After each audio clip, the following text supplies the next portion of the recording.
Welcome to the show, where we talk about everything, everywhere, with anyone, at any time, with you. Yeah, and today's topic happens to be the hidden truth of the digital nomad lifestyle.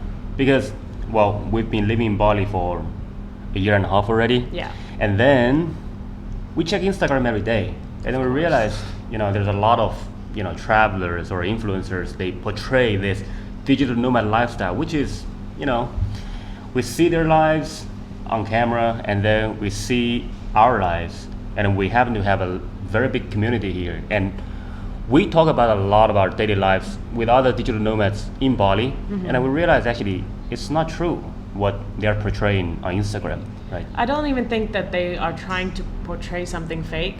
Yeah. But it just happens to be that way, and because this whole digital nomad thing is a new phenomenon, and it's uprising.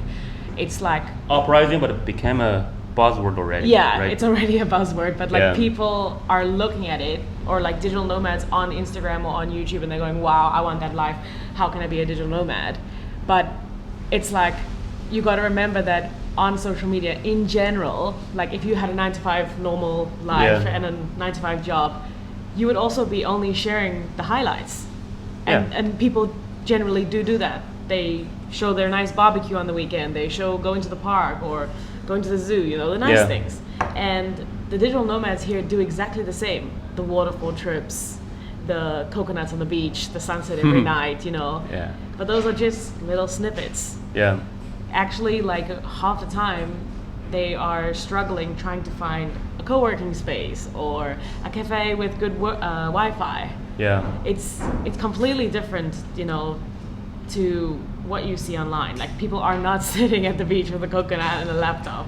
Yeah, not at all. I mean, the beaches are there. It's very convenient to go there, but we're not doing that every day. No. Because most people, we are working. Because actually, what is a digital nomad per se? It really is, you're a nomad. By nomad, it means you're moving from place to place, and then digital means you're working with a digital tool, which means that you are working online. Yeah. So digital nomad basically is a fancy word of saying remote workers. And I think when you are remote, there are a lot of things that you have to get used to. It's actually the nice things you see, from the influencers' shorts or YouTube videos. They are nice, but on the other hand, that's only 5% of your daily life as a digital nomad or remote worker. But 95% of the time, you're actually working and then dealing with your daily struggles. And when you're outside your comfort zone, like your hometown, your home country, and then there are a lot of things you have to deal with that you are not even familiar with. Sometimes you don't even know how to deal with them. And then you become very vulnerable and you need help. So that is why even for digital nomads, a community is really important, right? So the hidden truth about the digital nomad, the first one is, it's not what you see on Instagram or in the YouTube videos, right? And also I think that people tend to think that it's a very luxurious kind of easy life. And I think a lot of the digital nomads do struggle with a lot of things, people are lonely, there's a lot more admin that you got to do just to live, you've got to make sure you have the visa and that you don't overstay your visa. You got to go to visa appointments. There's a lot of things that need to be done just to make sure that you can stay in that certain place. By the way, I don't do my visa at all. She does all the visa jobs. Because for me, I need to focus on work a lot of times, and then the visa stuff just as such a distraction for me. And then I'm glad that she can help me. But for a lot of people traveling solo, I think even getting the right visa information and finding the right visa agent and then getting the visa done and also keeping everything up to date is such a hassle, right? Yeah, it's really it's a lot of admin that goes into it. And I think on your normal day-to-day life, if you were at home just working a regular job, you wouldn't have these extra things you got to pay rent, but we also got to pay rent. But also things are a lot more expensive here because when you're living the digital nomad life, not necessarily here in Bali, but I think in general you're kind of paying a higher price because the locals look at you as a kind of tourist, and you're just like, hey, I actually want a monthly like rental. I don't want to pay ridiculous prices on Airbnb, etc. So it's like finding a good accommodation that's clean and, you know, nice and affordable, and then also like eating as well. Like that's, I don't know, I feel it's like a funny thing to talk about. Like I struggle to find food to eat, but it's not easy. Actually. It's not like, you know, you don't want to spend every day in a cafe eating food, and also it gets boring. Like first world struggles. No, but it's true actually. First of all, I think we eat a lot of local food. And then the thing about the regular food is that you don't know the quality actually, especially the oil, because a lot of regular restaurants, they just use seed oil. And especially before we came here, we were eating extremely clean, right? Olive oil and cooking at home all the time. And then a lot of times when we go out, actually the local food is really nice. So tasty. But after you eat them, and then if they use bad oil, I can instantly feel, you know, like my body feels heavy, and I just instantly don't have energy. I just don't know what to do, and the miserable feeling will continue for like in a couple of hours, and then you know. And so when you are traveling around or you are living in a place that not permanently, or then when you need to cook, it's really hard. For example, now we lived in like this is our fourth place, and now we really have a kitchen. But before, like we lived before in Bali before this place, it was like for a year already, right? And then we couldn't even cook properly. So can you imagine that struggle, especially in terms of your health, right? What do you put into your body? You cannot overcome, and this is something that you really have to put into consideration as well. That's, I mean, among a couple of other like struggles as well, like finding a comfortable work spot. You know, like because a place like Bali, and I'm sure there are like other places like this as well, like other countries where the co-working spaces want to make money off the digital nomads. And yes, it's great to have a space to go to, but it is kind of overpriced.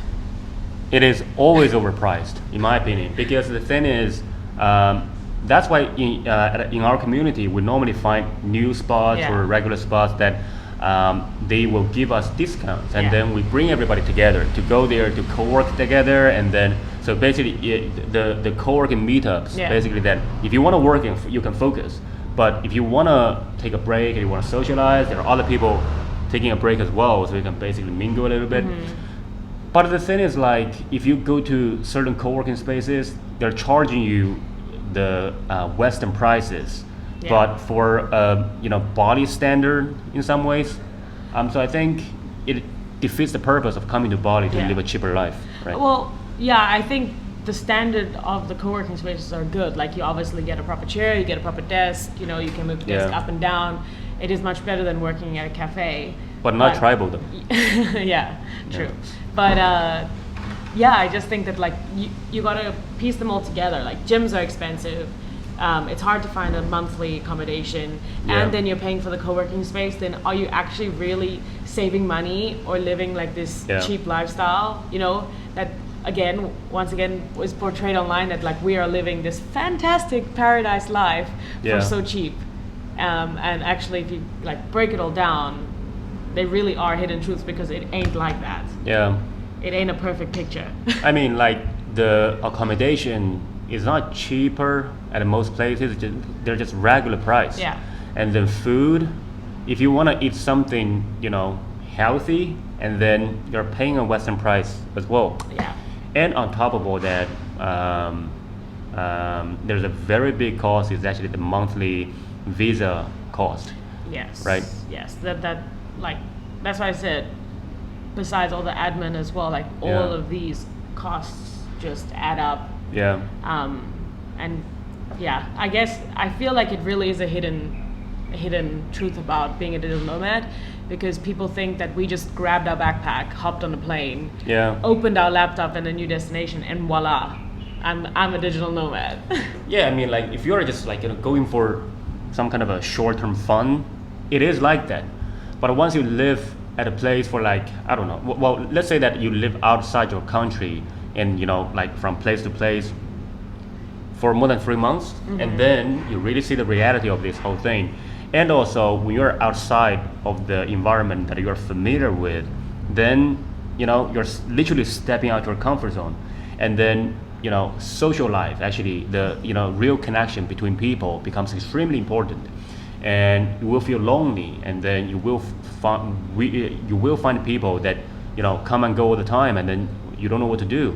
And actually even in the beginning when we came to Bali, we realized actually, hey, this is kind of like a mind fuck, right? Like I just became friends with you, and all of a sudden you're going leaving somewhere else, and I was, what the fuck, like I thought we were friends, Yeah.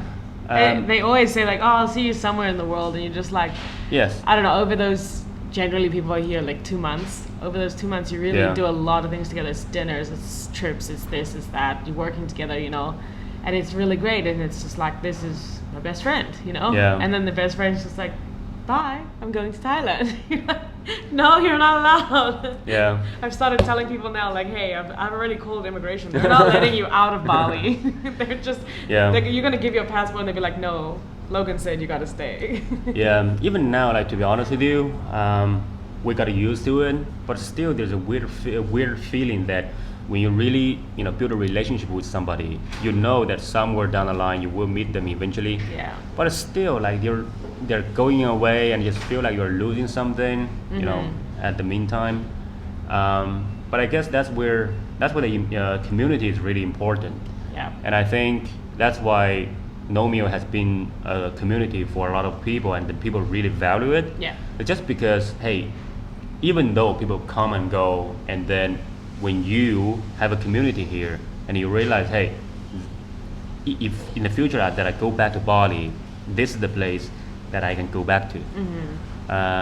It's a comfort. I think I think people should take it for granted, because it's just like home. When you go back home, hey, you knock on the door, your mom's gonna open the door, right? Yeah. I think this is a kind of a security in some ways, Yeah. and the comfort Yeah. that everybody should have.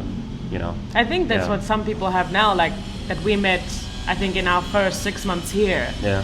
They've left and carried on with their lives at home or in other countries, and they've come back to Bali, and we've just kind of like picked up where we left off. Yeah. Which is really like lovely. It's awesome. But Friend, right? Yeah. Yeah, friend came back all of a sudden. I thought he was in South Africa, and then bam, he's here. I was like, oh shit. Ezra as well, like just like Yeah. he was like, I'm on a plane, I'm coming back, and I was like, oh. And then when they arrived here, it's like, oh my word, it feels like you never left. Yeah. But there was like this massive 8-month gap Yeah. between. I could have had a baby.